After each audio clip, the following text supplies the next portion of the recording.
స్వామి, ఈరోజు మా నాన్న 2020 మ్యాచ్లో డక్అవుట్ కావాలి. ఎందుకంటే నేను మార్కుల్లో అన్నిట్లో ఫెయిల్ అయిపోయాను స్వామి. డక్అవుట్ చేశారంటే నన్ను కొట్టకుండా సంతకం పెడతారు స్వామి.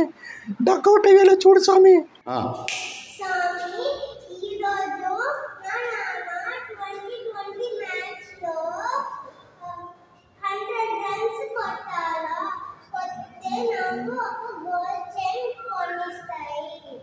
స్వామి, ఈరోజు ఆ 2020 మ్యాచ్లో ఆ టీం గెలవాలని నేను 2 లక్షల రూపాయలు బెట్ కట్టాను స్వామి.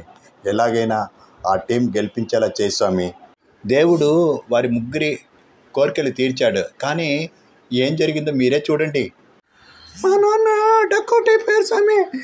అందుకే ప్రోగ్రెస్ కార్డులో ఏమి చెప్పకుండా సంతకం పెట్టారు. కానీ మా అమ్మ చంప వాయించేసింది స్వామి. నా నాయన 100 రన్స్ కొట్టిన కూడా నా మ్యాచ్ ఓడిపోయింది. సో నాకు గోల్ చేయని స్వామి,